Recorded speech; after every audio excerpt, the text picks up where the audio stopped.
আসসালামু আলাইকুম এভরিওয়ান।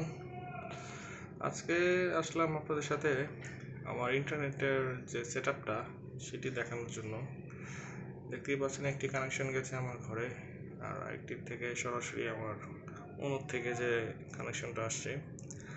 তো ইলেকট্রিসিটি খুবই ডিস্টার্ব করতো, কারেন্ট চলে গেলে ওয়াইফাই থাকতো না। অনলাইনে অনেক খোঁজ করে দেখলাম যে ডাব্লিউজিপি এরকম কিছু একটা কোম্পানি আছে, বা আরও অনেক ভ্যারাইটিস কোম্পানি আছে।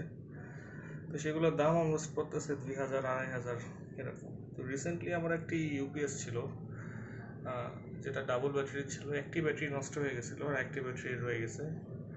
দেন কি করলাম, পাটাটুলির ওয়াশঘাটে এরকম সেকেন্ড হ্যান্ড ইউপিএস তারা আর কি সেল করে। তো সেই ইউপিএসের ভিতরে এমারসন ভাগ্যক্রমে পেয়ে গিয়েছি। সেটার মধ্যে 12 ভোল্টের ব্যাটারি দিয়ে আমার এখন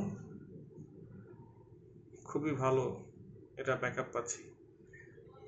যদি আমি ইউপিএসটি দেখাই আপনাদের, ইমার্সন কোম্পানির ইউপিএস সেটআপটি অ্যাকচুয়ালি আমার ফলস ছাদের উপরে রাখা।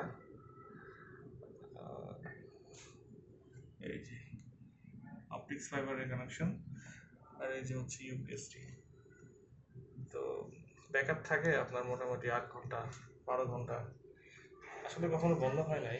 কারেন্টে এরকম আসলে হয়নি কখনো। তো আশা করি আপনারা ওরকম ছোটো ছোটো পাওয়ার ব্যাংক না কিনে এই জিনিসগুলাই মোটামুটি বেটার, প্রিফারেবল। এই যে দেখেন, এখন মাত্র ইলেকট্রিসিটি ডিস্টার্ব করছিল, বাট সেটা কাজ করেছে।